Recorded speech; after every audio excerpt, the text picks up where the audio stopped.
आंच में तपा था कॉमरेड A.K. राय का व्यक्तित्व। केमिकल इंजीनियर से पॉलिटिकल इंजीनियर बने तथा 3 बार विधायक और 3 बार सांसद रहे। 84 साल का कॉमरेड A.K. राय का राजनीतिक जीवन हमेशा संघर्षपूर्ण रहा। समर्थक उन्हें नेता नहीं बल्कि संत कहते थे। उनका व्यक्तित्व संघर्ष के आंच में तपा था।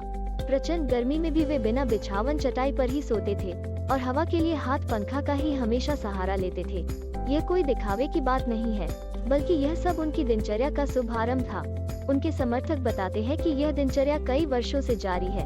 वे रोजाना अपने कमरे, कार्यालय व कपड़े की सफाई खुद करते थे। लोग उन्हें हमेशा पैदल या दोपहिया के पीछे बैठे देखते थे।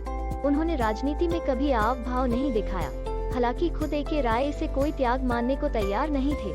उनका कहना था कि इस देश में करोड़ों करोड़ लोग ऐसे ही रहते हैं। नेता को क्यों जनता से अलग दिखाना चाहिए।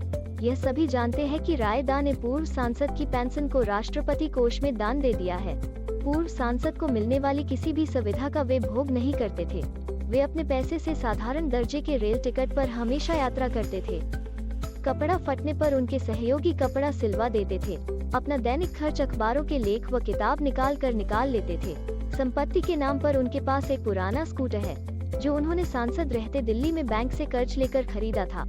लेख व किताबों के मेहनताना से उनके पास कुछ पैसे जमा किए थे, लेकिन बाद में वे उन्हीं पैसे से अपनी लेखनी पर खर्च कर दिए। A.K. राय आजीवन कुंवारे रहे। पूछने पर पहले वे हंसकर सवाल को टाल जाते थे, लेकिन संघर्ष की राजनीति जीवन में शादी संबंधी बातें को उन्हें सोचने का फुर्सत ही नहीं मिला। 15 जून 1935 को जन्मे श्री राय ने मैट्रिक वर्ष 1951 में किया। 1956 में BSc केमिस्ट्री ऑनर्स पास करने के बाद 1959 में NSc टेक्नोलॉजी किया। इसी वर्ष कलकत्ता विश्वविद्यालय में वे केमिकल टेक्नोलॉजी में गोल्ड मेडल प्राप्त हुआ।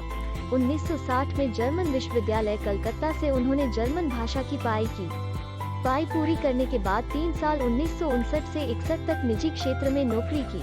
1961 में PDIL सिंदरी में रिसर्च इंजीनियर पद पर बहाल हुए। मजदूर आंदोलन को समर्थन देने के कारण 1967 में नौकरी से निकाल दिया गया। नौकरी से निकलने के साथ ही उनका संघर्ष राजनीतिक जीवन शुरू हुआ। 9 अगस्त 1966 को बिहार बंद के दौरान वे जेल भी गए। वर्ष 1967 में मजदूर एवं किसानों के आग्रह पर माकपा के टिकट पर वे सिंदरी विधानसभा क्षेत्र से चुनाव लड़ा और चुनाव जीत भी गए। 1974 में जयप्रकाश नारायण के आह्वान पर इस्तीफा देने वालों में वे पहले विधायक थे। इसके बाद जिले के विभिन्न कोलरी में मजदूर तथा ग्रामीणों को संगठित कर माफिया के विरोध में बिगुल फूंक दिया।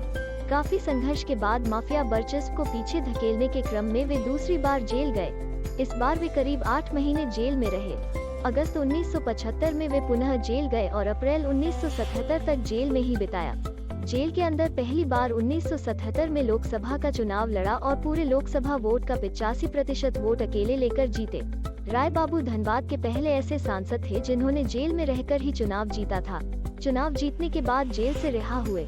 1980 में वे दूसरी बार लोकसभा चुनाव जीते। 1984 में इंदिरा गांधी की हत्या से उपजी सहानुभूति की लहर के कारण वे लोकसभा चुनाव हार गए। 1989 लोकसभा चुनाव जीतने में सफल रहे। 1991, 96, 98 और 99 लोकसभा चुनावों में लगातार भाजपा से हारते रहे। उन्होंने अपने कार्यकाल में कई महत्वपूर्ण कार्य को भी अंजाम दिए। आंदोलन के कारण ही उन्होंने धनबाद सिंदरी रेलवे लाइन बनवाया। सिंदरी पर उन्होंने लोकसभा का सबसे अधिक सवाल उठाया। उनके सांसद रहते FCI सिंदरी BIFR में नहीं गया। धनबाद टाटा, बोकारो हावड़ा, सिंदरी के बीच रेल सेवा उनके आंदोलन का ही देन है। उन्होंने सिंदरी में कॉक ओवन भी बनवाया, जो अंतिम दम तक लाभ ही देता रहा।